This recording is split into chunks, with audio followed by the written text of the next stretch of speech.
Hello guys, ಎಲ್ಲರಿಗೂ ನಮಸ್ಕಾರ. Ma'am story ಚಾನಲ್ಗೆ ಸ್ವಾಗತ. ಎಲ್ಲರೂ ಚೆನ್ನಾಗಿದ್ದೀರಾ ಅಂತ ಭಾವಿಸ್ತೇನೆ. ಸೊ ಈ ವಿಡಿಯೋದಲ್ಲಿ ಡಬಲ್ ಮಾರ್ಕರ್ ಟೆಸ್ಟ್ ಬಗ್ಗೆ ನಾನು ನಿಮಗೆ ತಿಳಿಸ್ಕೊಡ್ತಿದ್ದೀನಿ. ಈ ವಿಡಿಯೋಗಿನ ಮುಂಚೆ ನಾನು NT ಸ್ಕ್ಯಾನ್ ಬಗ್ಗೆ ವಿಡಿಯೋನ ಹಾಕಿದ್ದೆ. ತುಂಬ ಜನ ಸಪೋರ್ಟ್ ಮಾಡಿದ್ದೀರಾ, thank you so much. But subscribe ಮಾಡದೇ ವಿಡಿಯೋನ ನೋಡ್ತಿದ್ದೀರಾ. ದಯವಿಟ್ಟು ಸಬ್ಸ್ಕ್ರೈಬ್ ಮಾಡಿಕೊಂಡು ವಿಡಿಯೋನ ನೋಡಿದ್ರೆ ನನಗೆ ತುಂಬ ಖುಷಿ ಆಗುತ್ತೆ ಮತ್ತು ನನಗೆ ವಿಡಿಯೋ ಮಾಡಬೇಕು ಅನ್ನೋ ಆಸಕ್ತಿ ಕೂಡ ಬರುತ್ತೆ ಅಂತ ಹೇಳ್ತೇನೆ.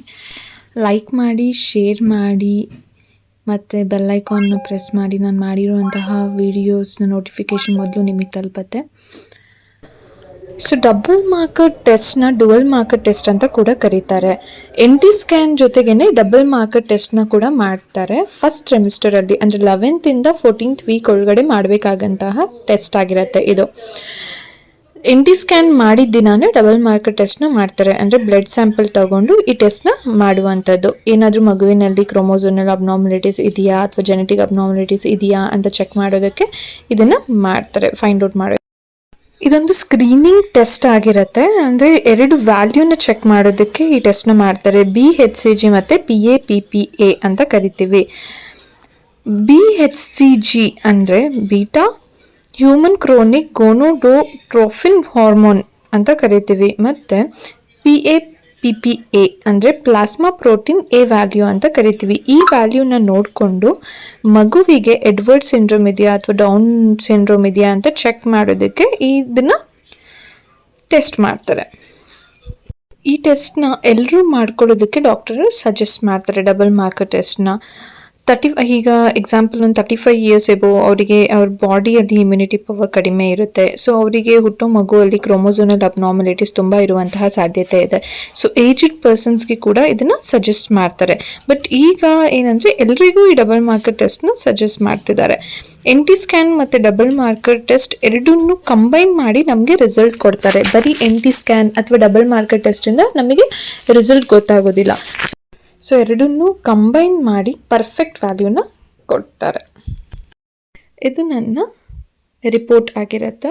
ಸೊ ಇಲ್ಲಿ ನೀವು ನೋಡ್ತಿರ್ಬೋದು, ಸ್ಯಾಂಪಲ್ನ ಕಲೆಕ್ಟ್ ಮಾಡಿರೋದು ಬ್ಲಡ್ ಟೆಸ್ಟ್ ಸ್ಯಾಂಪಲ್ನ 26th Augustಗೆ. ಸೊ ಅದನ್ನು ನನಗೆ ನಾನು ಕಲೆಕ್ಟ್ ಮಾಡಿರೋ ದಿನ ಬಂದು 29th ಅವ್ರು ನಮಗೆ ಸ್ಯಾಂಪಲ್ದು ರಿಪೋರ್ಟ್ ಕೊಟ್ಟಿದ್ದಾರೆ. ಸೊ ಯಾವ್ಯಾವ ಟೆಸ್ಟ್ ಮಾಡಿಸಿದ್ದೀವಿ ಅಂತ ಕೂಡ ಇಲ್ಲಿ ಮೆನ್ಷನ್ ಮಾಡಿದ್ದಾರೆ. ನೋಡ್ತಿರ್ಬೋದು ನೀವು. ಫಸ್ಟ್ ಟ್ರಿಮಿಸ್ಟರ್ ಸ್ಕ್ರೀನಿಂಗ್ ಅಂತ ಕೊಟ್ಟಿದ್ದಾರೆ, ಬೀಟಾ HCG. ಮತ್ತು ಇದರಲ್ಲಿ ಇನ್ನೂ ಒಂದು ಟೆಸ್ಟ್ ಕೂಡ ಮಾಡ್ತಾರೆ ಅಂತ ಹೇಳಿದೆ ನಾನು, PAPPA ಅಂತ ಕೂಡ ಕೊಟ್ಟಿದ್ದಾರೆ. ಯಾರು ಡಾಕ್ಟರ್ ನೋಡಿರೋದು ಅವ್ರ ಡೀಟೇಲ್ಸ್ ಕೊಟ್ಟಿರ್ತಾರೆ. ಸೊ ನೆಕ್ಸ್ಟು ನಿಮಗೆ ನನ್ನ ಪ್ರೆಗ್ನೆನ್ಸಿ ಡೀಟೇಲ್ಸ್ನ ಕೊಟ್ಟಿರ್ತಾರೆ. ಅಂದರೆ ಪ್ರೆಗ್ನೆನ್ಸಿ ಡೀಟೇಲ್ಸ್ ನನ್ನ ಲಾಸ್ಟ್ ಮೆನ್ಸ್ಟ್ರಲ್ ಸೈಕಲ್ ಪೀರಿಯಡ್ ಆಗಿದ್ದು 28th Mayಗೆ. ಸೊ ನಂಬರ್ ಆಫ್ ಫೀಟಸ್ ಒಂದು ಮಗು ಪ್ರೆಸೆಂಟ್ ಇದೆ ಅಂತ ಕೊಟ್ಟಿದ್ದಾರೆ. ಸೊ ಡೆಲಿವರಿ ಡೇಟ್ ಎಕ್ಸ್ಪೆಕ್ಟೆಡ್ ಇಲ್ಲಿ ನೋಡ್ತಿರ್ಬೋದು ನೀವು, ಮಾರ್ಚ್ ಕೊಟ್ಟಿದ್ದಾರೆ. ಹೈಟ್ ನಂದು 164 cm ಅಂತ ಕೊಟ್ಟಿದ್ದಾರೆ. ವೆಯ್ಟ್ ಕೊಟ್ಟಿದ್ದಾರೆ 55.1 kg ಇದೆ. ಸ್ಮೋಕಿಂಗ್ ಸ್ಟೇಟಸ್ ನನ್ನ ಅಂತ ಕೊಟ್ಟಿದ್ದಾರೆ. ಸೊ ಇದನ್ನು ನಮ್ಮ ಪ್ರೆಗ್ನೆನ್ಸಿ ಡೀಟೇಲ್ಸ್ ಆಗಿರುತ್ತೆ. ಸೊ ನೆಕ್ಸ್ಟ್ ಅಲ್ಟ್ರಾಸೌಂಡ್ ಡೀಟೇಲ್ಸ್ ಕೂಡ ಇಲ್ಲಿ ಮೆನ್ಷನ್ ಮಾಡಿದ್ದಾರೆ. ಕ್ರೌನ್ ರಮ್ಪ್ ಲೆಂತ್ ಅಂದರೆ ಮಗುವಿನ ತಲೆಯಿಂದ ಹಿಡಿದು ಸೊಂಟದವರೆಗೂ ಲೆಂತ್ ಎಷ್ಟಿದೆ ಅಂತ ಇಲ್ಲಿ 59 mm ಇದೆ ಅಂತ ಕೊಟ್ಟಿದ್ದಾರೆ. ಸೊ ನೋಡ್ತಿರ್ಬೋದು ನೀವು, ಜೆಸ್ಟೇಷನಲ್ ಏಜ್ ನಾನು ಸ್ಕ್ಯಾನಿಂಗ್ ಮಾಡಿಸಿದಾಗ ನನಗೆ 12 weeks 3 days ಮಗು ಇದೆ ಅಂತ ಅವರು ಕೊಟ್ಟಿದ್ದಾರೆ. ಸೊ ಸ್ಕ್ಯಾನ್ ಡೇಟ್ ಕೂಡ ಮೆನ್ಷನ್ ಮಾಡಿದ್ದಾರೆ. NT ಸ್ಕ್ಯಾನ್ ಅಂತ, NT ಅಂದರೆ ನಾನು ಆಲ್ರೆಡಿ ಹೇಳಿದ್ದೀನಿ, ನ್ಯೂಕ್ಲಿಯರ್ ಟ್ರಾನ್ಸ್ಪರೆನ್ಸಿ ಅಂತ. ಕತ್ತಿಂದೆ ಫ್ಲೂಯಿಡ್ ಲೆವೆಲ್ ಎಷ್ಟಿದೆ ಅಂತ ಕೂಡ ಕೊಟ್ಟಿದ್ದಾರೆ. ಓಕೆನಾ, ಮೆಜರ್ ಮಾಡೋದಕ್ಕೆ ಈ ಟೆಸ್ಟ್ನ ಮಾಡ್ತಾರೆ ಅಂತಲೂ ಹೇಳಿದ್ದೆ ನಾನು. ಸೊ ಫ್ಲೂಯಿಡ್ ಲೆವೆಲ್ ಎಷ್ಟಿದೆ ಅಂತ ನೋಡೋದಕ್ಕೆ. ಸೊ ಸಿಂಡ್ರೋಮ್ ಕೊಟ್ಟಿದ್ದಾರೆ, ನೋಡ್ಬೋದು ನೀವು. ಎಡ್ವರ್ಡ್ ಸಿಂಡ್ರೋಮ್, ಡೌನ್ವರ್ಡ್ ಸಿಂಡ್ರೋಮ್ ಇದೆಯಾ ಅಥವಾ ಪ್ಯಾಟಿವ್ ಸಿಂಡ್ರೋಮ್ ಇದೆಯಾ ಅಂತ ಎಲ್ಲ ಎಸ್ ಅಂತ ಕೊಡ್ತಾರೆ, ಇಲ್ಲಾಂದರೆ ನೋ ಅಂತ ಮೆನ್ಷನ್ ಮಾಡಿರ್ತಾರೆ. ಸೊ ಇಲ್ಲಿ ಬೀಟಾ HCG ನಂದು 1.93 ಇದೆ. 0.5 2.0ವರೆಗೂ ಇರ್ಬೋದು. ಸೊ ನಂದು 1.93 ನಾರ್ಮಲ್ ಇದೆ. PAPPA ಮೋರ್ ದೆನ್ 0.5 ಇರಬೇಕು. ನಂದು 1.69 ಇದೆ. ಮಲ್ಟಿಪಲ್ ಆಫ್ ಮೀಡಿಯನ್ನ ಮಾಮ್ ಅಂತ ಕೂಡ ಕರೀತಾರೆ.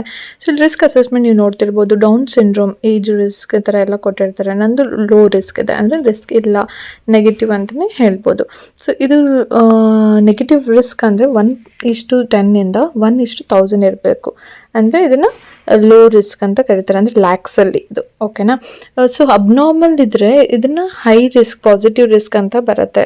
ಅಂದರೆ 1:10 1:250, ಅಂದರೆ ಇದು 25,000 ಆ ಥರ ರೇಂಜಲ್ಲಿ ಬಂದರೆ ಇದು ಅಬ್ನಾರ್ಮಲ್ ಅಂತ ಹೇಳ್ತೇವೆ. ಸೊ ನಂದಿಲ್ಲಿ ಲೋ ರಿಸ್ಕ್, ಯಾವುದೇ ಥರದ ರಿಸ್ಕ್ ಇಲ್ಲ ಅಂತ ಹೇಳ್ತೇವೆ. ಸೊ ನಾನಿಲ್ಲಿ ಇದ್ರ ಬಗ್ಗೆ ಕೂಡ ಎಕ್ಸ್ಪ್ಲೇನ್ ಮಾಡಿಬಿಡ್ತೀನಿ. ಟ್ರೈಸೋಮಿ 21, ಟ್ರಿಸೋಮಿ 18, ಟ್ರಿಸೋಮಿ 13 ಅಂತ ಕರಿತೀವಿ. ಡೌನ್ ಸಿಂಡ್ರೋಮ್ ಅಂದರೆ ಟ್ರಿಸೋಮಿ 21. ಸೊ ಫಿಸಿಕಲಿ ಮಗು ಹ್ಯಾಂಡಿಕ್ಯಾಪ್ ಆ ಥರ ಹುಟ್ಟಿರೋ ಚಾನ್ಸಸ್ ಇರುತ್ತೆ. ಸೊ ಇದನ್ನು ಚೆಕ್ ಮಾಡಿಸ್ಬೇಕು ಅಂತ ಹೇಳ್ತೇವೆ. ನೆಕ್ಸ್ಟ್ ಟ್ರಿಸೋಮಿ 18 ಅಂದರೆ heart related, lungs related diseases ಇದೆಯಾ ಮಗುವಿಗೆ ಅಂತ ತಿಳ್ಕೊಳ್ಳೋದಕ್ಕೆ. ಟ್ರಿಸೋಮಿ 13 ಅಂತ ಹೇಳಿದ್ರೆ ಸೊ ಈ ಥರ ಏನಾದರೂ ಇಶ್ಯೂಸ್ ಇದೆಯಾ ಮಗುಗೆ ಅಂತ ತಿಳ್ಕೊಳ್ಳೋದಕ್ಕೆ ಇದು ಡೌನ್ ಸಿಂಡ್ರೋಮ್, ಎಡೋನ್ ಸಿಂಡ್ರೋಮ್, ಬೀಟಾ ಸಿಂಡ್ರೋಮ್ ಈ ಟೆಸ್ಟ್ನ ಮಾಡಿಸ್ತಾರೆ. ಸೊ ಇದನ್ನ ಕಂಪಲ್ಸರಿಯಾಗಿ ಮಾಡಿಸಿ ಅಂತ ನಾನು ಹೇಳ್ತೀನಿ. ಬಿಕಾಸ್ ಫ್ಯೂಚರಲ್ಲಿ ಮಗುವಿಗೆ ಇಶ್ಯೂಸ್ ಇದೆ, ಅಬ್ನಾರ್ಮಲ್ ಆಗಿದೆ ಮಗು ಅಂತ ಅನುಭವಿಸೋದಕ್ಕಿಂತ ಮೊದಲೇ ಟೆಸ್ಟ್ ಮಾಡಿಸಿದ್ರೆ 2,500 3,000 ಆಗುತ್ತೆ ಅಷ್ಟೇ. ಸೊ ಈ ಟೆಸ್ಟ್ ಈಗಿನ ಇದರಲ್ಲಿ ಮಾಡಿಸೋಕ್ಕೆ ಕಂಪಲ್ಸರಿಯಾಗಿ ಹೇಳ್ತಾರೆ. ಹೀಗೆ ನಾವು ಅದನ್ನು ತೋರಿಸ್ಕೊಂಡು ಏನು ಇಶ್ಯೂಸ್ ಇದೆ ಅಂತ ಸಾಲ್ವ್ ಮಾಡ್ಕೊಳ್ಳೋದು ತುಂಬ ಇಂಪಾರ್ಟೆಂಟ್ ಅಂತ ನಾನು ಹೇಳೋಕ್ಕೆ ಇಷ್ಟಪಡ್ತೀನಿ. ಸೊ ನೋಡಿ, ದ ಗಿವನ್ ಸ್ಯಾಂಪಲ್ ಈ ಸ್ಕ್ರೀನ್ ನೆಗೆಟಿವ್ ಅಂತ ಹೇಳಿದ್ದಾರೆ. ನೆಗೆಟಿವ್ ಇದೆ, ಯಾವುದೇ ಥರ ತೊಂದರೆ ಇಲ್ಲ, ಮಗುವಿಗೆ ನಾರ್ಮಲ್ ಆಗಿದೆ ಅಂತ ಹೇಳ್ತೇವೆ. ಓಕೆನಾ. ಸೊ ಇಷ್ಟ ಆಗಿರುತ್ತೆ ಇದು ಡಬಲ್ ಮಾರ್ಕರ್ ಟೆಸ್ಟ್ ಬಗ್ಗೆ. ಸೊ ನನಗೆ ಗೊತ್ತಿರೋಷ್ಟು ನಾನು ಹೇಳಿದ್ದೀನಿ. ಇನ್ನೂ ಏನಾದರೂ ನಿಮಗೆ ಅಂದರೆ ಏನಾದರೂ ಡೌಟ್ಸ್ ಇದೆ ಅಂದರೆ ಖಂಡಿತ ನನಗೆ ಕಮೆಂಟ್ ಸೆಕ್ಷನ್ನಲ್ಲಿ ತಿಳಿಸಿ. ನನಗೆ ಗೊತ್ತಿರೋದನ್ನ ನಾನು ಹೇಳ್ತೇನೆ. Thank you so much. Keep watching. Thank you.